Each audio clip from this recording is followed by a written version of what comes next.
Hello, I'm Casey Aiken, and this is 21 This Week. Coming up next, why are so many county residents upset by the council's decision allowing accessory dwelling units? Who was hurt by the county executive's decision to ban cooperation with ICE? Where will the new recycling center be located? National Philharmonic Orchestra will close without additional funding. And after 7 months in office, we rate the performance of the new county executive and the county council. Stay tuned. Our panel of insiders will give you the story behind the story. We're joined by the past president of Progressive Maryland, Elbridge James, political strategist, Susan Heltemes, and secretary of the Maryland Republican Central Committee, Mark Uncapher. Stay tuned for these stories and more on the next 21 This Week.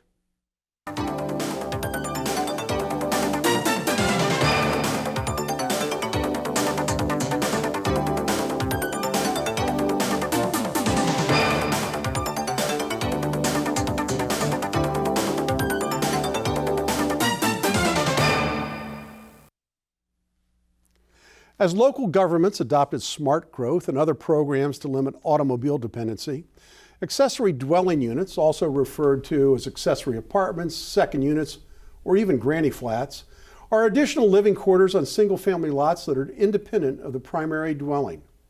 They've become popular means of satisfying housing demands in areas where housing stock isn't readily available. Mark, last month, the Republican appointee to the Charter Commission triggered the community by saying that ADUs would turn Montgomery County into a slum. What's so threatening about ADUs?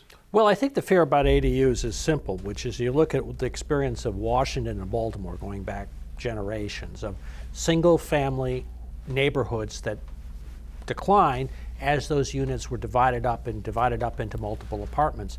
And that's the fear, is that these homes that were meant for a full family will end up being divided in multiple ways. But it's just the marketplace adjusting to the demands? I mean, we have developers talking about building micro apartments now, which are no more than 500 square feet. This is just really meeting the demands of the marketplace. What's wrong with that? Well, we have zoning policies in Montgomery County which counteract a lot of the demands of the marketplace. If we let the marketplace respond to the housing situation, we probably would do a lot better. We wouldn't need to do this. But there are different things change over time. I mean, that was the policy 50 years ago. And times have changed. People don't have big families anymore on the whole. There is a need for people in a county where the starter home is around $400,000. You need more. And what do you do with grandma when she gets older and you want her nearby? Or your kids come back and they're going to grad school. They're not going to be living in ADUs, Susan. They're going to be rented out. And if I hear you correctly, you're advocating development in the agricultural zone because we need more housing. Isn't that what you're saying? No, that's not what I'm saying, because you need housing near job centers and you need housing near public transit. That is not the Ag Reserve. And the Ag Reserve is more than big homes. It also helps clean our air with the green space. But there's nothing wrong with having a place where someone can live. I'm getting ready to sell my house. I would love to have a tiny house. I love watching the tiny house places. And they do it in other places. And it's working beautifully. And that's the point. This is not an experiment only up to Montgomery County or the state of Maryland. It's the country. In fact, we're following the trend. Across this the is country. the reverse trend. We had ADUs 60 years ago. Different times. Then we abandoned them. Different issues. Right. We now have opportunities, in fact, to grow our communities, to bring some wholeness, not just with these stately homes that are set aside, but we've got communities where, in fact, there's available space, available opportunity, well managed. This could be a good opportunity for moderate to low income residents. But doesn't this underscore what Susan was just really alluding to in her response to Mark, which is the county has done a poor job of planning for the development and the needs of the community. They are not allowing enough housing. They're not allowing enough housing units to be built. And wait a minute, and this is also on realtors. in fact, who decided that we weren't going to provide moderate to low income housing. They went for the Realtors? jugular. Yeah, the realtors. No, but what our old laws have been talking about, and that's what's changing around Right. the country, is there are whole vast swaths of land where you can only have single family homes. And it doesn't make sense. More and more people But are shouldn't there be some downsi- continuity in your neighborhoods? And that's what we're working on. We have to work on it, but people don't want big old houses. what's Bethesda actually and that's- Chevy Chase are wanna fighting go in to the Mark. rest Mark? of the county. Actually, the houses have gotten larger on average, new homes, compared to the homes that we're talking about that are inside the Beltway by about 50%. And we're not talking about design houses that are meant to, the zoning. This is going to be a random issue that comes up when particular homeowners decide to But also, divide up their here's the house. point. If you have whole communities that are against this, they're not forced to, in fact, have these units. Have decided, and communities will put pressure on themselves to say whether we're going to go along with this or not go along with this. This is an artificial issue. Once the decision is made, it's imposed across the county. Well, but right I now don't have the- to do it. I, as a homeowner, You don't have to do it, but your it. neighbor gets to. But a lot of times the neighbors decide among themselves. And what happens when your neighbors blocks. start parking in front of your house? You got nowhere to put your car. Because one of the And things those- is and this those of you doesn't that- provide those enough neighborhoods, parking You got plenty space. of parking space. But the problem, the issue here is that a lot of places where they are building these now is for people who don't have cars, whether they're young, old, they want to use public transit, and we have to realize that this model of building was 50, 60 years old. Susan- Times change, and the only people who are fighting it are Potomac, Chevy Chase, and Bethesda. I don't know of people beyond that who have been vocal. Well, it's not a question of which neighborhood's opposing to it. It's whether it's a good policy and whether the county council is meeting its obligations to build and allow housing to be built for the entire county. That's right. There is a demand. There's a demand actually out in the suburbs, Susan. But whether if you wanna don't have public admit it- transit, a lot of people don't whether want you it. whether you want to admit it or not, drive out 370 sometime. Drive out Seneca Parkway. You'll see a lot of houses being built out there. But also, we're talking No about there should public be policy. transit. There should be policy, and that's what you're bringing up. And I believe if we have policy and there's governing protocols and procedures and how this process goes forward, it won't be helter-skelter. It won't do a whole lot of damage to Mark, community. wrap Let's this up. talk We got to about go to our next topic. Talking about public transportation, the number of cars per person are going up, and the use of public transportation in the Washington area has essentially been flat. All right. Well, it'll be interesting to see how this all plays out because, the law of unintended consequences sometimes makes a good sounding idea a bad one in the end. Now, Susan, you asked me to talk about the National Philharmonic Orchestra, which announced that it was closing, and it blamed the county council for refusing to support it by not giving it an additional $150,000.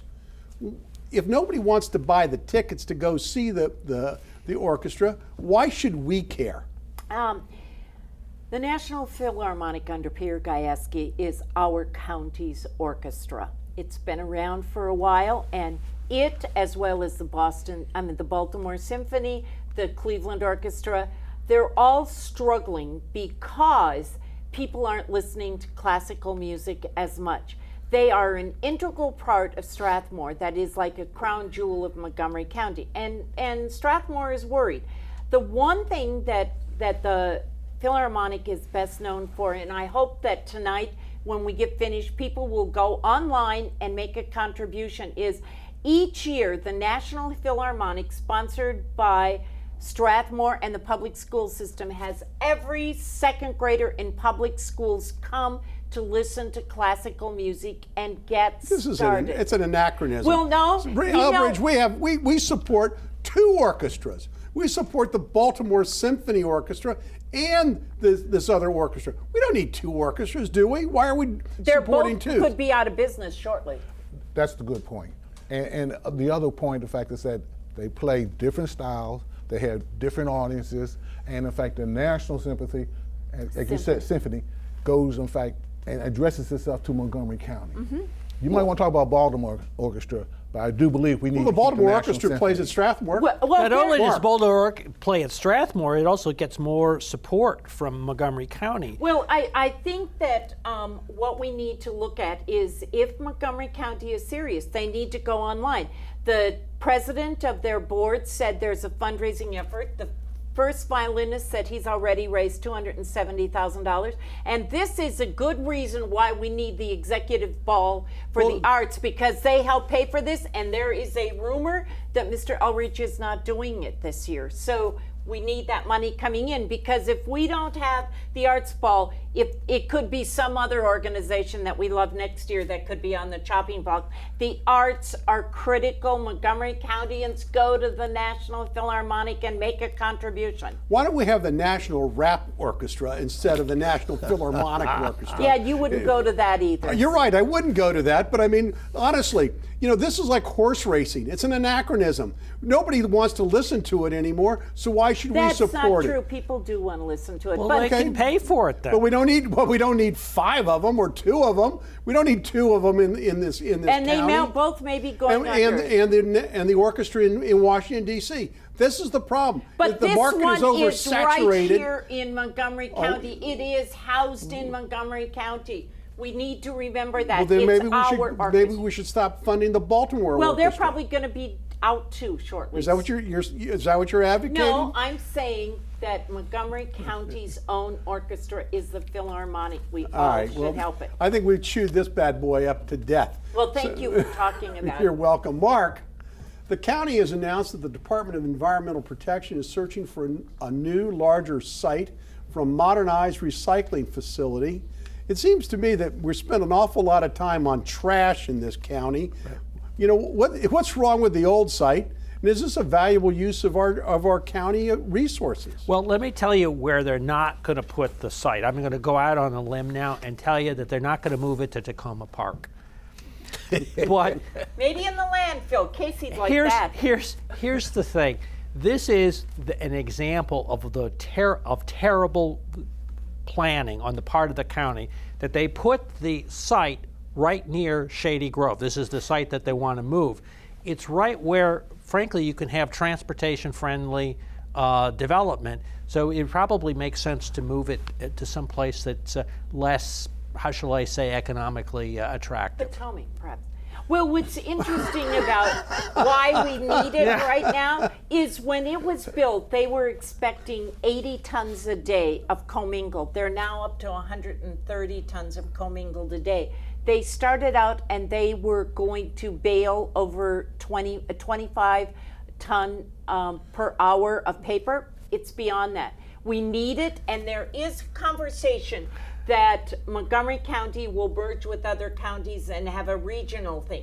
And this is sort of our success that they've outgrown it. It's a wonderful thing. And they want to start but doing the problem is it waste. needs to be near a roadway or a transportation way so that there's adequate transportation for the trucks to move Well, It really move needs to the be product.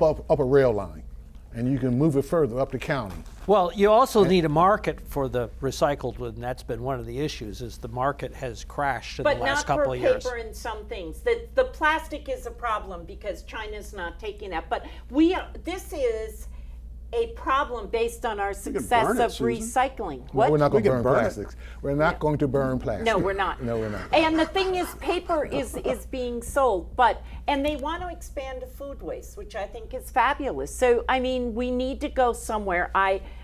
Maybe we can do a regional pact with maybe Howard, Frederick. Then Tacoma We're Park Frederick. would be close to Prince George. No. Space. Yeah. We could make some. We could- Wait a minute. Eminent domain.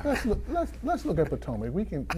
Yeah, let's bring it to Potomac. Yeah, I'd like to see that As fight. you go out River Right. Road, in Right. some of those big empty lots. Right along the bridgeway to Virginia. in Yeah, Potomac. yeah. That's right along the new bridgeway to Virginia. new bridgeway. The new bridgeway. second one? Out of the White second Ferry. bridge. Yes. It ain't going to happen, but for what? This is all kidding aside. Look at how he gets The upset. county council is so poorly led by this group of individuals. That's another question, isn't it? 60 years ago, if we had this county council, we wouldn't have the Beltway, we wouldn't have the ICC, we wouldn't have your Purple Line, we wouldn't even have 50 Metro. years These for guys, the these ICC. guys are midgets in comparison to the leadership that we had in the past. It seems Oh, to we be have the term sense of the limitations now, community. so in fact, the county So we can council, get bigger midgets? Is that no, it? county council has to get up to speed. Okay, and once they get up to speed, and we take this out of the political realm and put it where it serves all our residents. Well, we're going to talk about the performance of the county council in the second half of the show. You think they're doing a good job? Let's save your thunder there. All right. When we come back from this short break, who's hurt by Mark Elbridge's decision to ban cooperation with ICE? And after 7 months in office, how would you rate the performance of the new county executive and the new county council? Stay tuned. And welcome back. Elbridge, County Executive Mark Elbridge signed an executive order this week calling the Promoting Community Trust, which bans Montgomery County government agencies from cooperating with federal immigration officials. Now, this is pretty much the same policy that was in the past, but is it good policy? It's very good policy. All he did was codify it. The point is that we have a minority immigrant community that fear ICE and fear it for their lives. Why do they and fear ICE? ICE? That allows the gangs really to rule those communities. Why do they fear ICE? They fear ICE because, in fact, their families could be torn apart. That's not a Montgomery County issue. That's a United States issue. We have residents in Montgomery County that need to feel comfortable in living in the county and need to feel safe in the county. The police department needs to have the cooperation of these residents to help keep crime down. ICE interferes with that.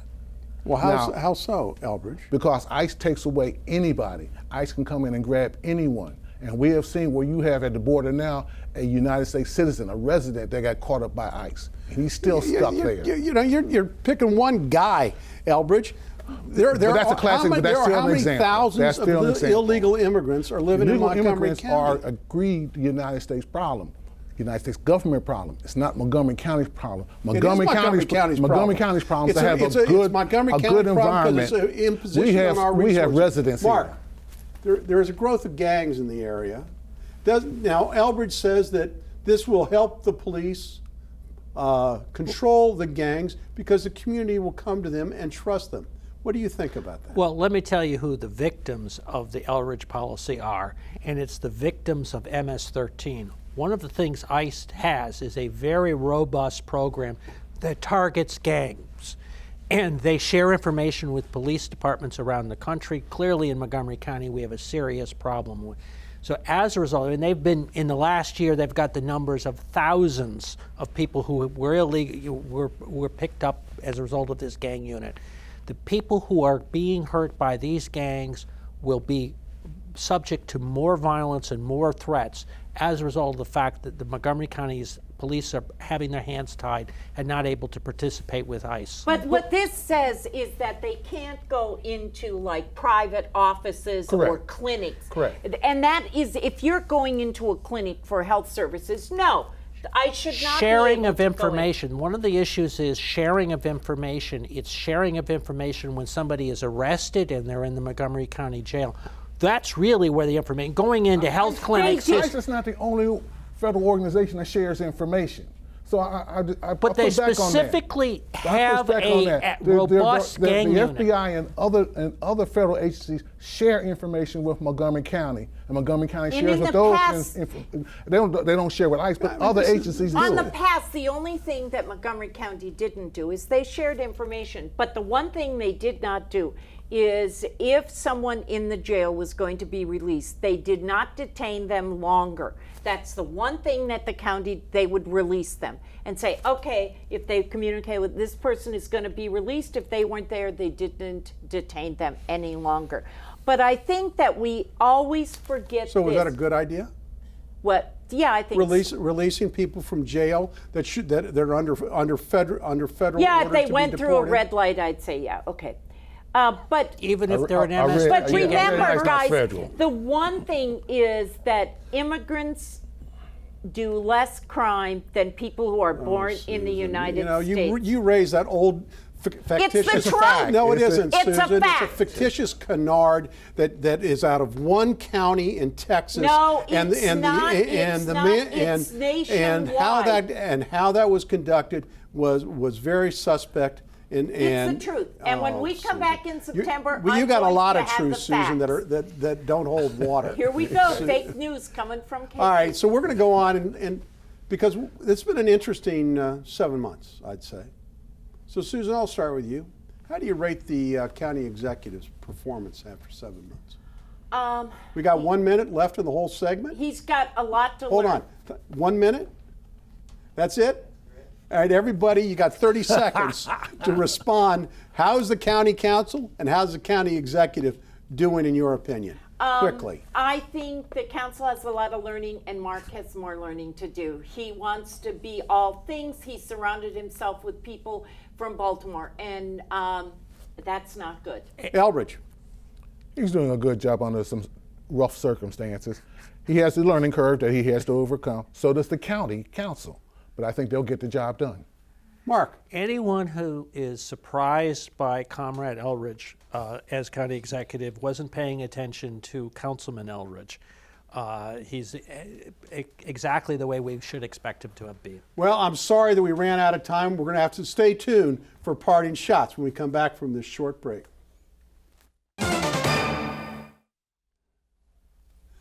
And welcome back. Now with parting shots, Mark Uncapher. Casey, this is our last show for the summer. We'll go on break in the month of August. And I just want to have all those kids who don't have to go back to school until after Labor Day. They can continue to be at the beach. They have Governor Hogan and Controller Peter Francho to thank for that. Thank you, Last Mark. year. Elbridge James, your parting shot. Oh, much as I hate to admit this, the Nationals are looking real good. I'm a Philadelphia Phillies fan, and this is killing me. But I like the Nationals to keep up with their success as long as the Phillies make the playoffs. Hope springs eternal, doesn't it, Elbridge? Yes. That's what you love of baseball season. Yeah. Susan Heltemes, your parting shot. Okay, no matter what you thought of the hearings that were on Wednesday, Robert Mueller made a very important point that has been backed up time and time again, that in our last election, the Russians interfered with our elections. They're doing it now. The Iranians may have started the Chinese and the North Koreans. They did it in Great Britain, and they're supposedly still working here. The part that's really sad is Senator Mitch McConnell that night killed two pieces of legislation. One, to give more money to the states to deal with this issue, and secondly, to codify that if you are a candidate and someone from a foreign country reaches out to you, you gotta report it. This is a serious issue, and for Mitch McConnell, the Republican Party, and the White House to ignore it is deplorable. Please do something. Thank you, Susan. Now, as everyone who has seen this show for many years knows, we take a break in August because I'm French. Well, I'm not really French, but I'm French for the month of August in any event. But I've got a special treat for you, all of our viewers of 21 this week. Last week on this program, I conducted an interview of this very special edition of 21 this week, where I sat down with Chris Formanth, the author of Saving Washington, an exciting new book about the battle for Long Island, the battle for Brooklyn Heights, and how the Maryland 400 prevented our Army from being decimated only 45 days after the signing of the Declaration of Independence. We have those brave men to thank for our independence today because they fought a valiant rearguard action that allowed George Washington to escape to Manhattan and fight for another 3 years. So for 21 this week, I have to tell you that we will be airing that program in our normal time slot throughout the month of August. I want to thank the audience for tuning in. Great discussion today, a lot of important county topics that we touched on. And for 21 this week, I'm Casey Aiken.